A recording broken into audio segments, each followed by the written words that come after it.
병원에 도착하자 아수라장이 되어 있었다. 누군가의 사체가 옮겨지고 있었다. 내씨가 죽었어요.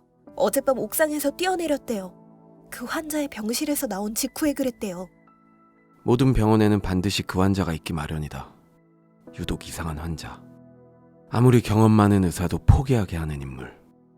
나는 명망 있는 의대를 졸업해 혹독한 레지던트 수련까지 마친 실력 있는 정신과 의사다. 겸손을 모르고 야심에 가득 찬 나는 어떤 병에 걸린 환자라도 치료할 자신이 있었다. 그 환자를 만나기 전까진. 주립 정신병원에 처음 부임하던 날 엘리베이터가 2층에서 덜컹하고 멈췄다. 간호사들이 간호조무사를 이동식 병상에 눕혀 들어왔다. 이거 놔! 제발 놓으라고! 그 자식과 아직 볼 일이 남았단 말이야. 나의 지긋한 간호사가 건조하게 그에게 말했다. 우리가 조의 방에 가지 말라고 하지 않았나요? 그것이 그 환자에 대해 처음 들은 날이었다. 조는 우리 병원의 그 환자였다. 아무도 그의 병명을 밝히지 못한 상태로 30년 넘게 병원에 수용돼 있었다.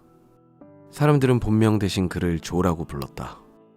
조는 병실에서 나오는 법이 없었고 집단 치료에도 참여하지 않았다. 모두가 조에게 가까이 가지 말라는 경고를 들었고 조에 대한 말을 꺼내는 것도 금지였다. 나는 이 수수께끼 같은 환자에게 매료되었고 그에 관한 얘기를 듣자마자 그를 치료해보기로 마음먹었다. 나는 조를 담당하는 간호사 내씨에게 조를 치료해보고 싶다고 말했다. 그러자 그녀는 정색을 하며 말했다. 맙소사, 농담으로라도 그런 말은 입에 담지 말아요. 지금 한 말은 못 들은 걸로 하죠.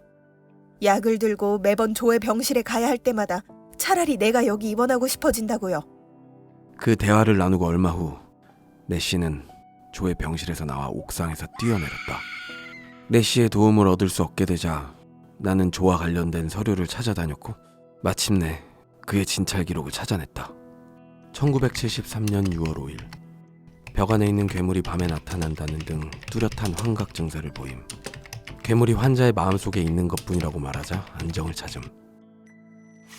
1973년 6월 8일 환자의 상태가 급격하게 변함. 전에 없이 폭력적이고 가학적인 성향을 강하게 드러냄. 병원 직원들에게 폭행을 가해 말려야 했음.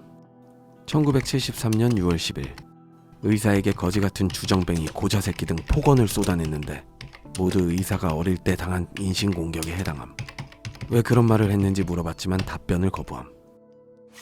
1977년 12월 12일 조와 한방을 쓴 중증 자폐증 8살 환자가 심장마비로 사망.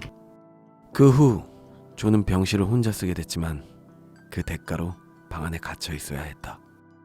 이전까지 조에 대한 나의 관심은 호기심이었지만 기록을 보고 난 후엔 완전히 집착하게 되었다. 역사에 없던 질병을 내가 발견하게 될 수도 있다. 나는 병원장을 찾아가 조의 담당이가 되고 싶다고 말했다. 놀랍게도 그녀는 내가 조의 진료 기록을 본 사실을 이미 알고 있었다.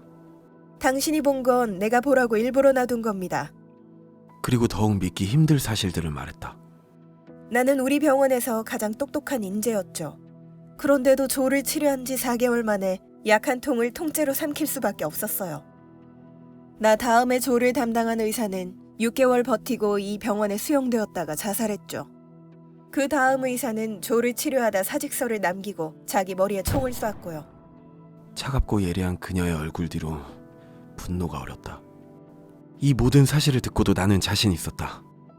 내가 여전히 조를 치료할 수 있다고 말하자 그녀는 흔쾌히 허락하며 한마디 덧붙였다. 어떤 상황이 닥치든 부디 자살은 하지 않았으면 좋겠네요.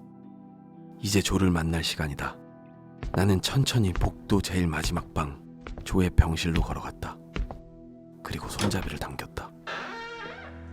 의료진을 미치거나 자살하게 만든 접근 금지 환자. 그 환자.